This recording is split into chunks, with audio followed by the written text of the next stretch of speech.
Salutations, my name is Summer, and this is Cozy Reading with Quaker Cats. And I have Sylvie down here, and Randall is sitting there all pretty. And Church is over here, and also Mayfair. So they're all in here. We'll see if they all show themselves. Also, I have a bamboo plant, and it's gotten too tall, and so I put it over there so that maybe they might trim it up for me. Also, I need to unplug the aerator on the fish aquarium real quick. Hold on. Okay, I'm wanting to talk about the books that I've read this week and the books that I'm currently reading. So, get all organized here.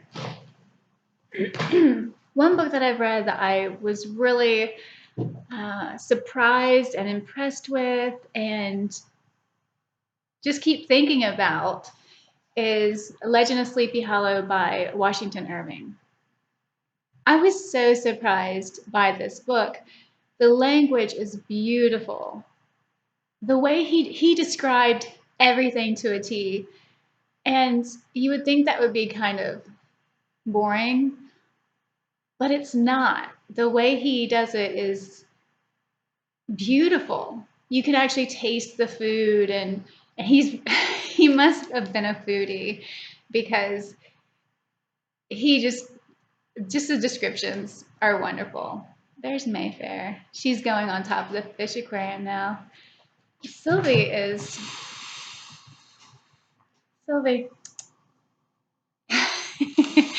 She's sitting on top of my heater.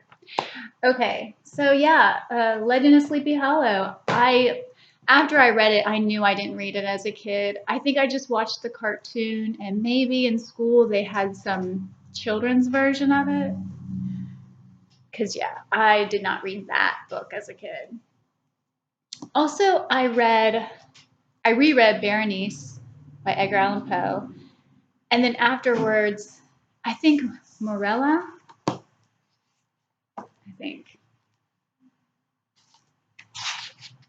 They're so short. Yeah, Morella. So I read both of those. And I want to say I love Edgar Allan Poe. But reading those two together, there's just so many similarities about how he felt about the women. I mean, Berenice is his cousin, yet he did, in a hateful moment, speak to her about marriage. And that whole love-hate relationship that he had with both Berenice and Morella. It was just, I hope I'm pronouncing that, Morella's. It looks like that. Anyway, yeah, they're so short, so you don't get much of a story, but you still get that that darkness and like, ooh, what is going on here? Someone has lost their mind. Okay, I listened to Wondersmith by Jessica Townsend. This is the second book in the Nevermore series. I actually have Nevermore somewhere. It's a great book. And then I listened to this one, and Hollowpox comes out next. So, yeah, my mom and my niece, Sativa, we did we all read it. So that was fun. And the last thing I finished was Bless Me Ultima by Rudolfo Anya. And I don't know how to say his last name, but yeah, I don't know. Anyway, this is really good.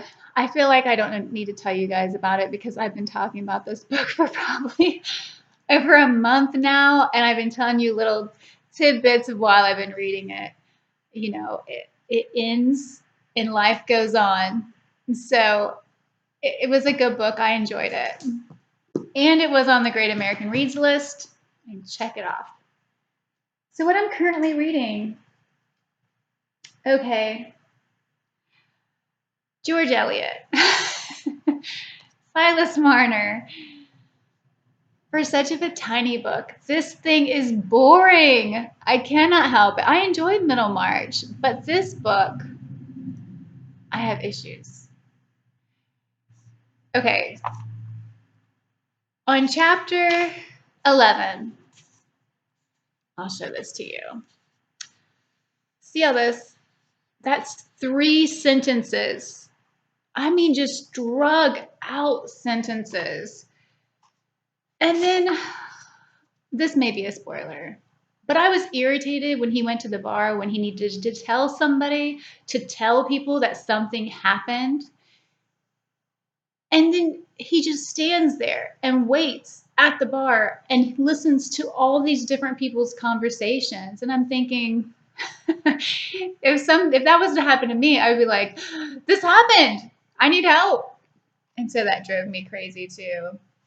One thing I really liked though is there's a character named Godfrey, and he's talking. George Eliot has made anxiety a character. So Godfrey's talking to anxiety, and anxiety's talking back to him. And I really enjoyed that part of it. So I'm kind of on the fence. I don't know. There's boring parts where I'm not enjoying it. And for this tiny of a book, I mean, I could have, if it was something I was really enjoying, I would have finished it already. But it just seems like it's dragging on, and I don't have much interest in it. But I'll finish it. It'll be easy to finish. Something that I loved, Dirt Music. I'm not quite halfway, but I am loving this as much as I thought I would love it. So I don't know. I don't really want to say anything about it. I saw a preview for the movie, and it looks like it's just really following the book, with what's going on. So you could always check out the trailer for the movie. It's in Australia. Just so much is going on. I also love that the main character is 40 or in her early 40s, because I'm 41. So it's like, oh, a character that is a mess and lost and not knowing what she's doing. I love it. So anyway, yeah. This is my first Tim Winton. And I don't know, there's something, I've always felt like I would love his books. So I'm hoping, I've ordered a couple more. I'm hoping that this continues on me loving it. And the last thing I'm still reading and enjoying is War and Peace by Leo Tolstoy. I'm only on page 417, and I'm still really enjoying it. Pierre and Prince Andre are back together, and things are not the same, but that's life. So much more still to happen. I don't know I just don't know how it's going to go. So anyway, that is what I've read and I'm currently reading. I'd love to know what you guys have read this week or are in the middle of reading or even plan to read. If you have any thoughts about these books, tonight at 7 is Bitter Single Ladies Read Romance Book Club. And we read The Lost Letter by Mimi Matthews. And it's on my Kindle, and it would take too long for me for it to do whatever. So I'm really looking forward to that tonight. I believe it's on Angie's channel, Angie at Literary Labors. Last month it was at Rainy Day Reads, but I'll link all their information down below. So anyway, thanks so much for watching. I hope everybody has a great day and that they stay warm because it is freezing here. I'm going to be turning this heater back on. Anyway, thanks for watching. Bye.